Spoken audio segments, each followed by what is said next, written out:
Salmonella, E. coli, hepatitis A. They're all diseases that could be in water, waterborne. In a disaster, you might think that the water's okay, and then you'll come down dire sick. It could definitely cause an issue for you. But there's one thing that's in the house that you might not think about. That's a bottle of bleach. A simple thing. A very easy thing to use. Now, it's not going to purify your water, but it's going to disinfect it. And you should probably think about using it.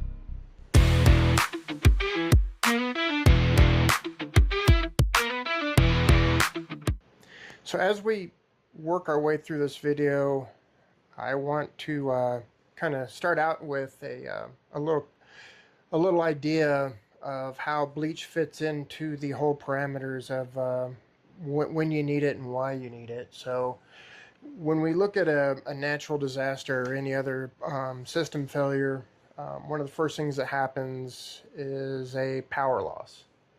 The power loss is going to affect a region, it's going to affect a city, it can affect a state. You don't know how big it's going to be or how long it's going to last. One of the systems that is degraded in an event like that is going to be a water system. A lot of people, if you live in the city, you're going to lose your water pressure, you're going to lose your flow of your water through your plumbing and whatnot.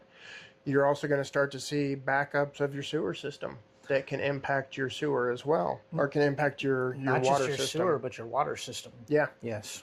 From there, you're going to, like we were just talking about the sewer system, your sanitation is going to decline, not only from the sewer system, but trash pickup as well. You're going to start to see an increase of trash laying around, which it increases the risk from animals, insects, and whatnot, and the transport of diseases that they offer us.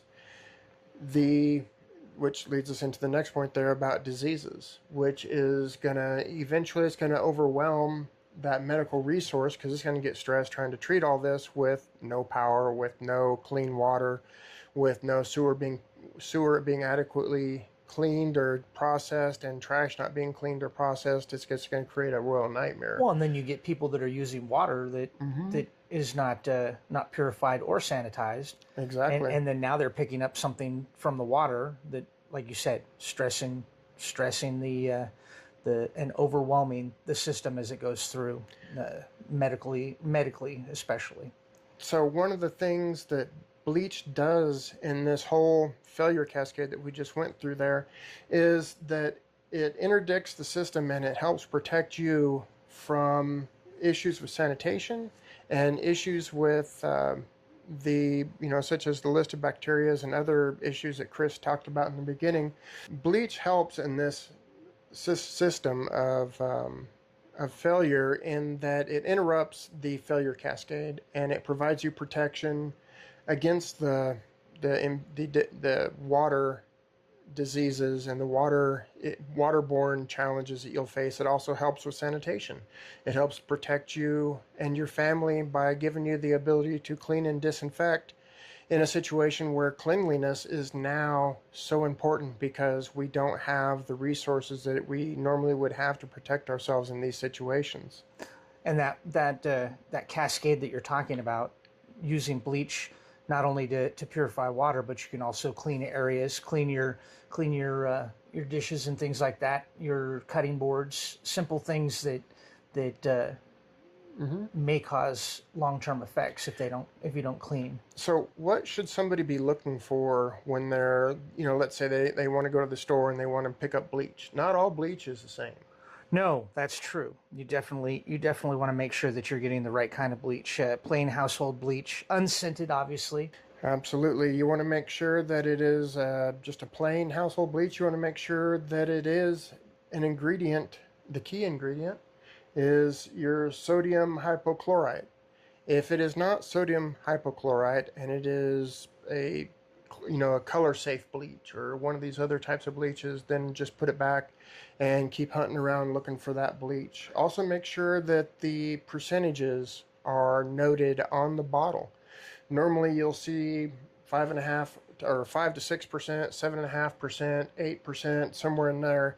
And make sure it's clearly listed, because this is going to be vital later on when you're going to be trying to use this for whether it's water disinfectant or any sort of sanitation disinfectant. And people often are just thinking about clothing bleach. Don't forget that pool bleach and things like that are also a possible bleach to use. Again, you've got to make sure that it's the right kind and check it. But a lot of pool bleaches do exactly what you need to do. You know, just talking about the bleach, one of the other things that we want to make sure is that when we're trying to use this bleach for in this event of needing it in a disaster situation or crisis situation, you want to make sure that you use bleach by itself.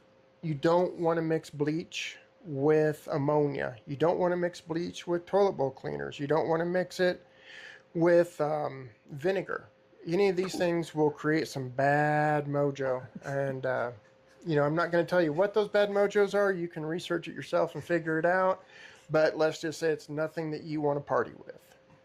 Well, it'll definitely cause some other issues. And if you're already in a disaster, you're just going to compound it if you start mixing things together that you don't understand.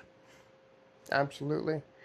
And when we start talking about water disinfectant, one of the things that we want to be able to do is we have to think about the water and, you know, the source of the water. Is it water that we came across in a rain bucket? Is it water that we found in, you know, in a cooler in the back of somebody's truck that was open? Are we pulling it from a puddle? Are we pulling it from a puddle? Right. You know, these are the different things we need to talk about, and we need to figure out what it means and what we want to do with it before we even start talking about bleach. Right. Because remember, the bleach isn't a purification, it's a disinfectant. So it's just really going to kill all the diseases that are born in water and not going to take out any sediment or anything else like that. You know, and you want to keep in mind too that it's not going to, you know, it's not going to magically remove gasoline or oil or antifreeze. And you know, these are all definitely bad things that you don't want to be chugging, and you don't want your, you know, your family, your pets, or anybody else to be using. And you need to keep that in mind, that this process that we're talking about here is purely about disinfection, not about purification. Yeah, and make sure that you understand what it's disinfecting and why. And keep in mind too that when you are trying to disinfect water, is, you know, we're going to have it up on the screen here for you to pause it, take a screenshot of it. This is some valuable information to have. This is where we were talking about earlier about the percentages in the bleach that you purchase or that you bring home. That has to do with how much bleach you're going to use in the water when it comes to disinfecting it. You know, how many drops you're going to put in there. For 5 to 6%, you're going to use 16 drops. For 8% or more, you're going to use that 12 drops. And then you want to wait about a half hour before you ever even think about drinking it. You want to make sure that there is a slight chlorine smell to it. If there's not a slight chlorine smell, you can add the dose again, wait another 30 minutes, and see if you have that light chlorine smell like you'd smell, you know, when you're getting in a swimming pool. Almost like getting in a swimming pool. Yeah. Yeah. And if you don't get that after the second time, my suggestion would be to toss that water and go find some different water. And just remember, we're talking about disinfecting almost any water source that you come across. If it's a water source that you don't know anything about, you probably should disinfect it and purify it for that matter. Now, if you don't have the means to purify it and you can only disinfect it, that's what we're talking about. Sometimes you need to do both, because you definitely need to make sure that your water is good.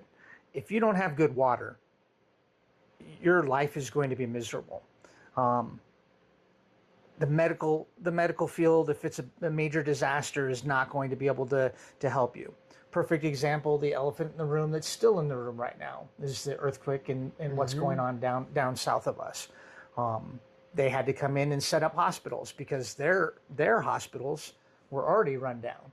And so now field hospitals are being set up. People are sending in things from all over the world, but they're going to, eventually we're going to start hearing about water issues. There's going to be water issues because a lot of their water system is broke. And I've already seen a couple news reports. Did you see anything about that? I've seen a couple already about water issues already becoming an issue. No, but it doesn't surprise me. I mean, you know, like you said, is with the water system, you know, being collapsed like it was, and it probably wasn't in very good shape to begin with. Right. So it doesn't surprise me that is definitely an issue. Let's talk about surface disinfection. And removing bacteria, whatnot, from surfaces in this type of situation. One of the things that I learned myself while doing this that I had never even really, I probably heard it somewhere before in EMS school or something, but in one ear out the other kind of a thing, is that you want to leave a surface wet for at least a minute after you put your concentration, after you put your water and bleach on there. You want to leave the surface wet for a minute. Well, because it needs an opportunity to kill what it's killing. Yeah. Right. So that is, so that is one of the critical steps in this is, you want to use your bleach. You want to keep a ratio of about 4 tablespoons of bleach to 1 quart of water, or 1 cup of bleach to 1 gallon of water for a heavy disinfection. And, like I was saying, is if you're, special like me and you didn't remember this, leave it wet for about a minute or longer. And that will definitely help impact and help it clean and disinfect. And this is something that you can use if you're trying to do a deep clean of your kitchen or anything like that. Cutting blocks, any cutting utensils that you cut meat or anything else on, this is definitely something that you can use every day. It doesn't have to be a disaster that happens. But disinfecting surfaces that you use on a heavy use that you're using for meat, maybe processing meat. This winter I processed a lot of meat with some people, and we definitely used a lot of bleach and bleach rags to make sure that we were getting everything sanitized, because you definitely have to make sure that it's clean, because you don't want to get anybody sick while you're doing those kind of things. I think that is a beautiful segue into using bleach in laundry and personal hygiene. And definitely going down that. The hardest thing that people need to understand too is if you're using the bleach that we're talking about and you go to use it for laundry, you definitely might have some whites instead of normal stuff. And I would also suggest that if you do have situations where you do have a lot of heavily contaminated, a lot of heavily soiled or questionable clothing, is isolate that from your normal clothing, your regular clothing. And bleach it. And bleach it separately, clean it separately. That way, if there is any risk of any cross-contamination, you're negating that into the normal flow of your laundry system. Yep. And heavily soiled could be anywhere from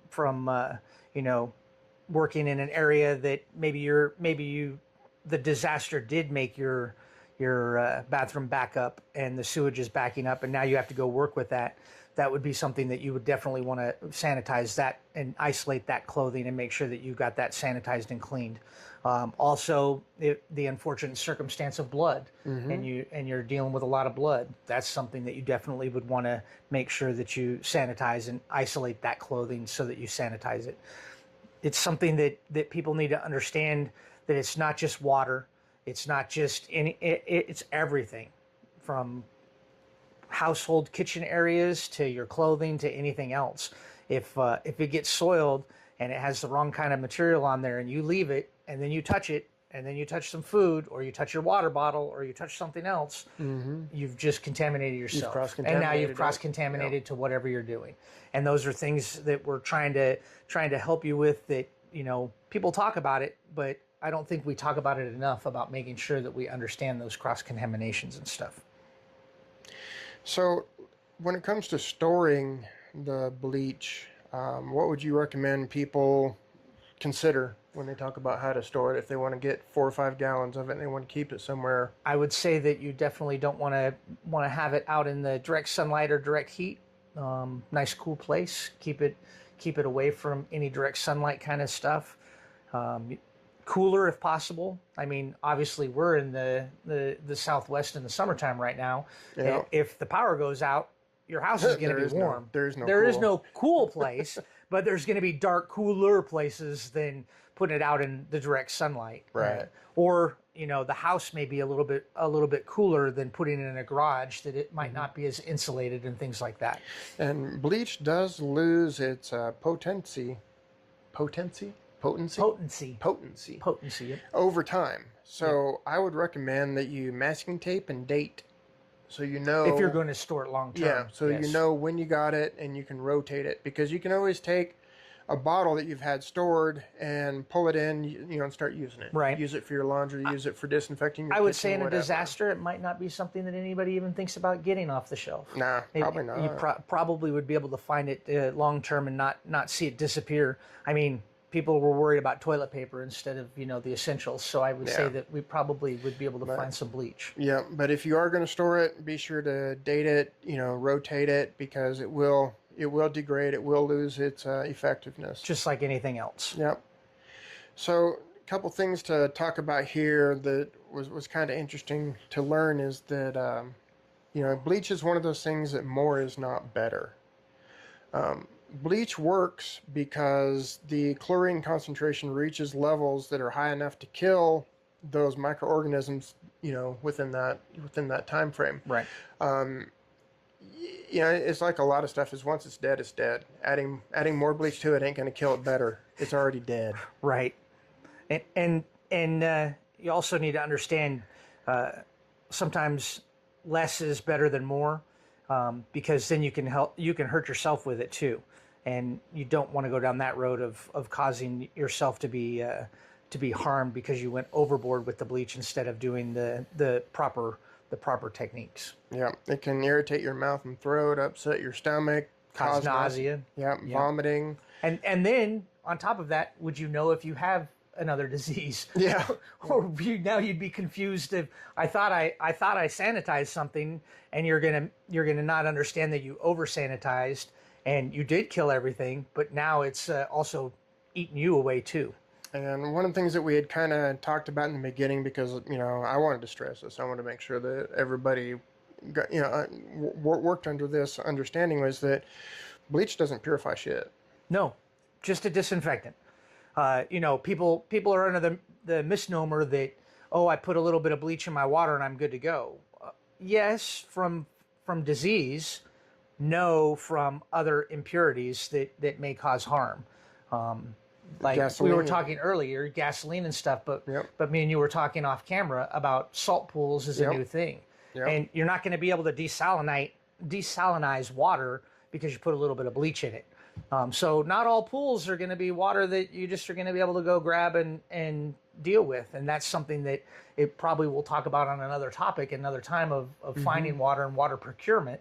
But it all comes back to knowing what you're getting into and doing the right things and the right steps. Yeah, pesticides is another one, is that if you think that the water that you're wanting to procure has any sort of herbicides or pesticides in it, you want to take that into consideration, that, you're not going to be able to disinfect that with bleach. And then that comes into another topic that we should get involved in too, is how do we purify water? I think that'll be something that we'll probably come into. People can comment in the comments and let us know things that they want to talk about and go down that with the water issue. But bleach in a household, the household item that many people overlook is bleach. It's cheap and it has so many uses. There's so many uses. Everybody, I want to thank you all so much for joining us, and thank you for spending this time with us. We really appreciate it. This information, as much of the other information that we provide, it's just a stepping stone. It's to help you think about what you need to do, what you need to gather, and how to better your life, how to better your position for the future. Hope you enjoyed the video. Again, like Todd said, thanks for getting on board with us. We hope that you subscribe and that you hit the like button. That helps us out. We're new and upcoming. We also want you to hit the comments. Let us know things that you didn't like about this video, things that you did like about this video, things that we can improve, things that you wanted to know so we can have this conversation with you. Be sure to take care of yourself, eat, exercise, get plenty of sleep. Very important. Train. Yeah. Remember that there's those out there that you love and those that love you that you need to take care of.